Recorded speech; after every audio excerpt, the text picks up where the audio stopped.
Baik, bismillahirrahmanirrahim. Assalamualaikum warahmatullahi wabarakatuh.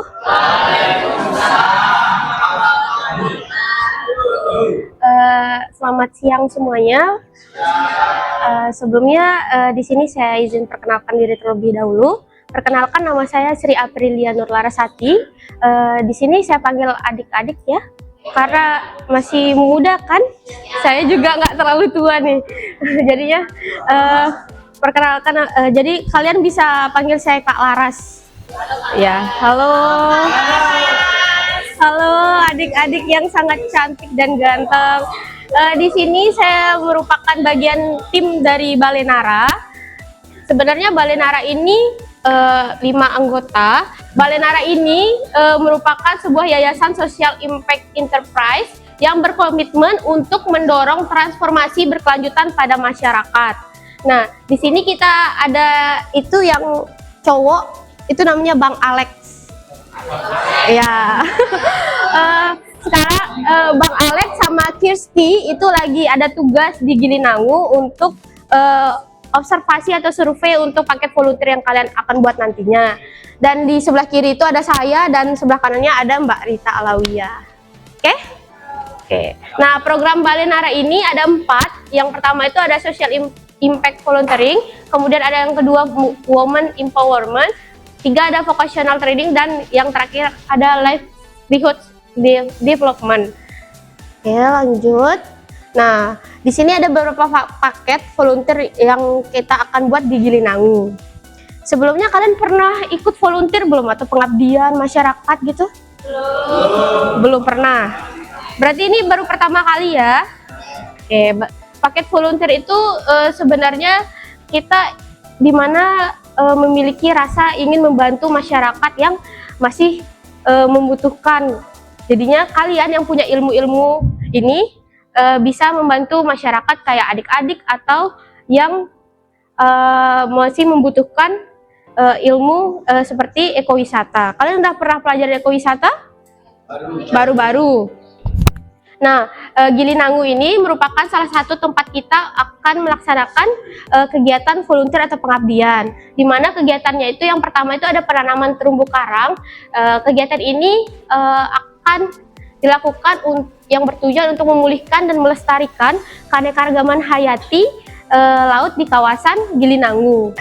Di sini ada mengajar, di mana nanti kalian akan mengajar anak-anak yang masih membutuhkan pemahaman terkait literasi dan literasi dasar, numerasi, dan kesadaran lingkungan. Karena banyak sekali yang kita ketahui bahwa anak-anak itu masih kurang akan kesadaran tentang lingkungan. Seperti mereka acuh tak acuh membuang sampah sembarangan, padahal itu kan tidak baik untuk masa depan. Selanjutnya ada beach clean up. Nah, di beach clean up ini kalian bisa membantu masyarakat untuk mengumpulkan sampah yang seperti katanya Budi tadi, di Gilinangu masih banyak sampah, serta meningkatkan kesadaran masyarakat tentang pengelolaan limbah, seperti kalian bisa membuat eco-brick atau eco-enzim. Nah, nanti mungkin kalian ini bisa punya relasi sama Pandawara Group, bisa ngundang langsung ikut volunteer di Gilinangu. Lanjut ya, selanjutnya di sini ada penanaman mangrove. Ada yang tahu fungsi mangrove nggak sebelumnya? Turunan gelombang laut. Untuk bagian wisata nih, bagian wisata, fungsi mangrove apa sih? Spot foto. Contohnya di wilayah mana? Derowaru, ekowisata Bali Mangrove ya. Oke, nice. Selanjutnya di sini ada 3 lagi paket. Yang pertama itu donor darah atau MCU atau medical check up. Di sini kita sebagai relawan itu berpartisipasi dalam inisiatif kesehatan seperti donor darah untuk masyarakat dan medical check up bagi masyarakat setempat seperti mengecek gula darah atau kolesterol. Selanjutnya ada pengembangan materi wisata bahari. Nah, masyarakat yang memiliki potensi di wilayahnya itu memiliki potensi wisata, itu masih kurang pemahamannya tentang materi wisata bahari. Jadinya kita sebagai relawan itu memberikan mereka pemahaman tentang bagaimana caranya mengelola wisata yang ada di sekitar mereka. Nah, setelah kita memberikan materi atau pemahaman, barulah kita akan membuat paket wisata yang akan dikembangkan di wilayah tersebut. Oke, sebelumnya Kak Laras sama Kak Rita ini 2 hari yang lalu baru pulang dari Bungin. Ada yang tahu Bungin? Biasanya Bungin itu identik sama apa sih? Bungin, Pulau Bungin identik sama apa? Kambing makan sampah. Rumahnya padat ya penduduk. For your information, Bungin ini merupakan salah satu pulau yang terpadat di dunia. Ya, Bungin. Jadi kapan-kapan kalau kalian udah selesai membuat paket wisata di Gilinangu, mungkin kita bisa ke Bungin lagi, oke? Nah, di Pulau Bungin itu sebenarnya di Bungin itu kita beranggotakan 34 orang. 34 orang bersama panitianya. Nah, 34 orang itu dibagi per divisinya. Nah, di paket volunteer ini kita ada 4 divisi ya Bapak ya?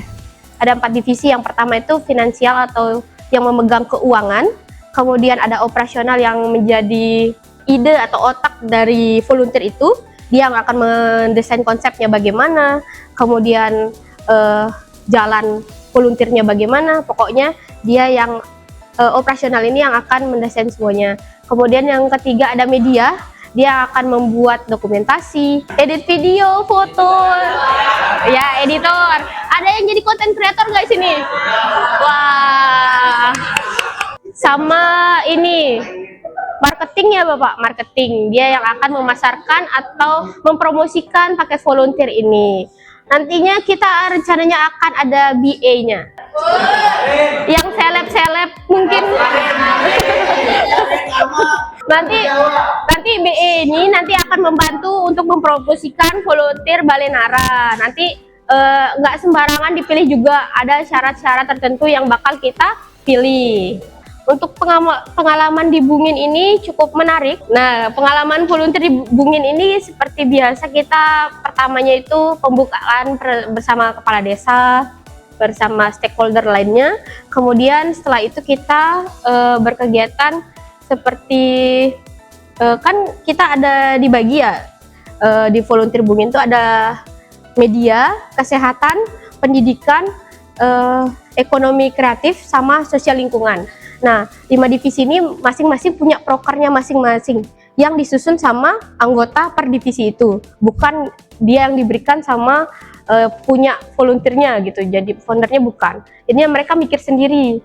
Tapi kan di Balenara ini kita yang sudah buatkan nih, jadinya mereka nanti yang mau jadi relawan itu tinggal menjalankan tugas yang sudah kita berikan.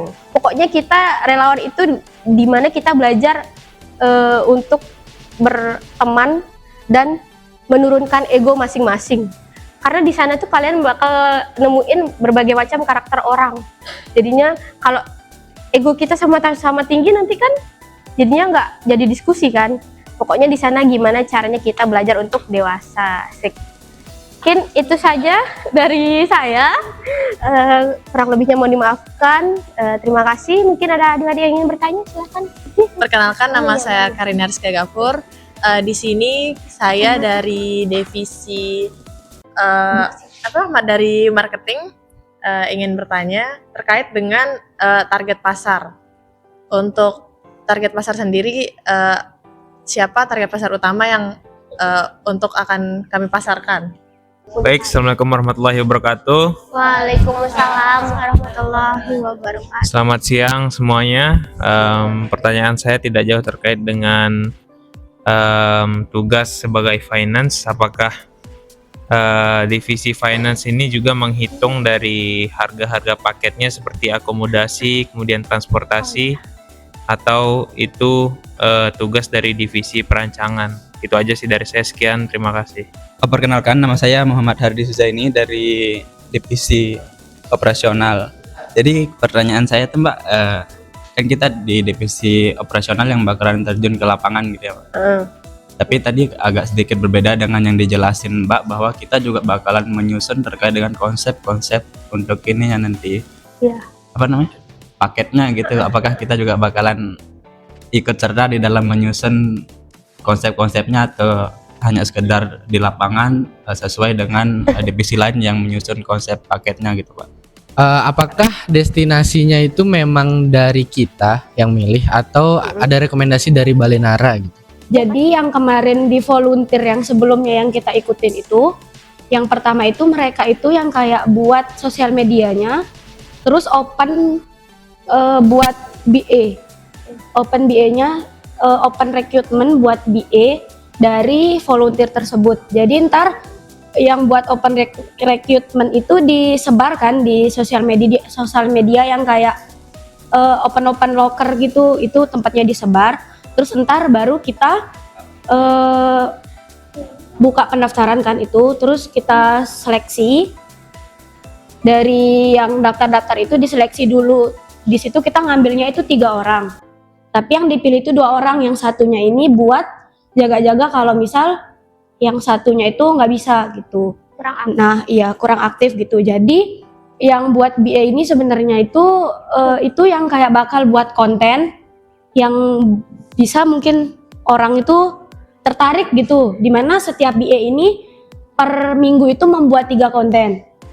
Jadi seminggu itu satu BA itu membuat 3 konten, jadi 2 BA itu udah 6 konten tuh. Itu bisa di per hari atau 3 langsung gitu, seminggu tuh 3 gitu gimana cara mengelola Instagramnya ntar. Jadi komunikasinya sama yang di sosial media buat gimana ningkatin marketingnya gitu. Mungkin itu pertama, itu yang saya lihat dari yang kemarin itu di BA-nya sih, dari dia buat konten dan lain sebagainya tentang volunteer yang bakalan dibuat. Tak bantu tambahkan ya tadi, selain promosi di bidang digitalisasi, lewat mana aja promosinya gitu kan, nanti adik-adik bisa dari mulut ke mulut, itu jadinya adik-adik ngajak temennya mungkin yang di luar Poltekpar mungkin punya relasi yang lebih untuk ngikut relawan ini. Selain itu untuk sponsornya, adik-adik bisa berkomunikasi dengan dinas yang terkait seperti dinas pariwisata atau dinas apa lagi yang mengelola ini, KLHK ya biasanya itu untuk bagian promosinya. Dan untuk yang ini biasanya untuk bantu ningketin promosi, itu kalian bisa kerjasama sama beberapa akun Instagram yang followersnya cukup tinggi. Nah itu nanti kalian jadi media partner istilahnya sama akun tersebut. Nanti kalian bisa omongin nih timbal balik yang mereka dapetin dan yang kalian dapetin itu apa. Bisa juga dari kalian, bisa juga kalian open dari luar dari yang orang lain maksudnya. Soalnya yang BA itu juga kan melalui seleksi wawancara, sama ada beberapa syarat yang harus diperhatikan juga. Untuk target pasar volunteer ini sebenarnya umum deh, siapa saja, tidak ada batasan maksudnya umur. Jadinya siapa saja bisa, dari bidang apa saja pekerjaannya itu bisa untuk mendaftar. Jadinya ya paling kalau mau dibatasin umurnya dari punya KTP itu umur berapa biasanya? 17. Nah 17 sampai mungkin 40 atau 35 kalau mau dibatasin pakai umur. Soalnya banyak juga yang udah kerja itu masih membutuhkan sertifikat sebagai relawan. Jadinya kita nggak usah targetin untuk mahasiswa saja, enggak, karena disitulah tempat serunya gitu. Untuk divisi finance itu dia akan sebenarnya kan untuk sebagai relawan ini ada tiga kategori. Yang pertama itu fully funded, partial funded sama self funded. Nah nanti fully funded ini kalian bisa targetin cukup untuk 5 orang saja, melalui tahap seleksi wawancara. Nanti ini kalian kan jadi satu sebenarnya operasional ya. Nah operasional juga nanti yang bakal ini menyusun syarat-syarat apa saja yang bakal memenuhi yang fully funded. Fully funded itu kita yang bayarin. Kita bayarin semua biayanya dia di Lombok ini untuk sebagai relawan. Nah nanti misalkan kita fully funded itu biayanya 2,5 juta misalkan ya, nanti kan kalian semua ini nggak kerja sendiri, maksudnya kerja sama gitu kan, nggak usah sendiri-sendiri. Nah untuk 2,5 juta itu yang fully self funded, jadinya kalau dibagi 2 jadinya berapa? 1.750.000. 1.750.000. 1.250.000. 1.250.000. Nah, yang partial funded itu biasanya orang yang ada di daerah Lombok, yang domisilinya tinggal di Lombok. Itu dia mau bayar, dia bayarnya 1.250.000. Yang fully funded itu dia melalui tahap wawancara. Ya, Cuman daftar aja gitu. kan self funded itu dia yang bayar sendiri Iya. kan. Dia bayar sendiri 2.500.000. Nah, itu nggak melalui tahap seleksi wawancara. Dia langsung udah keterima jadi relawan di Balenara. Yang penting dia bayar. Tapi dia udah bayar nih lunas 2,5 juta. Nah, kalau fully funded itu dia yang misalkan dia punya potensi seperti dia jadi Dokter content gigi. creator, dia jadi Gigi. dokter gigi yang punya potensi-potensi yang cukup tinggi untuk menjadi relawan, itu yang kalian masukkan menjadi fully funded. Nah, itu yang dia nggak bayar 2,5 juta, tapi dia berkontribusi lebih dari potensi yang dia miliki. Jadi tetap dia Jadinya nanti yang finansial ini yang mengatur seluruh keuangan, apakah dari 2,5 juta itu cukup selama 7 hari berkegiatan relawan volunteer di Gilinangu atau enggak, kayak dari segi konsumsi, transportasi mereka, misalkan nyebrangkan itu pakai perahu kan, nah itu kalian kalkulasikan apakah cukup atau tidak dengan budget yang segitu. Kalau kurang 2,5 juta tuh naikin 2.700.000 gitu. Tapi kalian mikir juga apa enggak kemahalan atau gimana, dan kalian pertimbangin fasilitas apa yang aja yang mereka akan bakal dapetin dengan harga yang segitu. Biar nggak terlalu lama menunggu ini media juga, mungkin kalian bisa dasar-dasarnya dulu seperti akomodasi transportasinya mereka. Kan mereka misalkan Meeting point Surabaya. berada di luar Lombok kan, berarti kalian bakal jemput mereka dari Lembar misalkan. Nah, kalian harus tentukan titik poin mereka bertemu tuh di mana, dan berangkat ke Gilinangu tuh pakai apa. Kayak gitu aja sih sebenarnya. Kira-kirain buat RAB-nya aja, rancangan biaya, anggaran biayanya, draft kasarnya. Nanti kalau sudah jadi di media baru kalian bisa perbaiki. Kalian bisa menyarankan ke kami lokasi mana yang mau dijadikan sebagai tempat pengabdian. Kami juga bisa merekomendasikan kalian di mana tempat-tempat yang untuk bisa jadi pengabdian. Seperti contohnya di Gilinangu, di Bage Kembar, terus di Aiberi Bapak ya? Di Aiberi. Atau mau di Gunung Tuna bisa juga kalau kalian mau. Mungkin ada dari kalian yang punya usul daerah yang berpotensi untuk melaksanakan pengabdian, boleh? Bonder.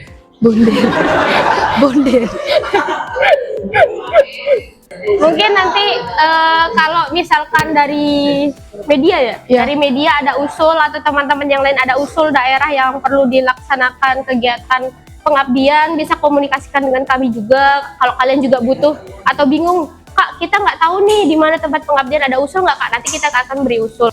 Jadinya nanti kalian bakal survei dulu dinas-dinas mana yang berkaitan sama Dilaksanakan. kegiatan yang akan kalian lakukan. Misalkan kan ini terkait pariwisata, mungkin nanti ada medical check up, kalian bisa ke dinas Medical kesehatan. Medical Terus- care NTB. Iya, bisa juga ke medical care NTB. Nanti kalian bisa disupport sama obat-obatan. Di medical care NTB. Itu bisa mendukung kegiatan kita. Biasanya yang Damri kan jadi transportasi tuh. Transportasi Bisa, kalian bolak-balik Lembar ke Gilinangu tuh bisa. Terus apalagi biasanya? Dinas LHK. Kan kalau misalkan di Gilinangu kan biasanya itu terkait konservasi terumbu karang. Kalian bisa ngajuin proposal ke sana juga. Nanti kalau misalkan bingung terkait sponsor bisa langsung tanyakan ke Kak Rita. Oke? Jangan lupa nanti kalian tuh catat misalkan permasalahannya apa. Itu aja sih yang penting. Permasalahan di Intinya sana, permasalahan. terus komunikasinya gimana. Pokoknya jangan lupakan itu. Nanti kalian terlena sama snorkeling di Gilinangu, kan bahaya tuh, balik lagi kalian ke Gilinangu lagi.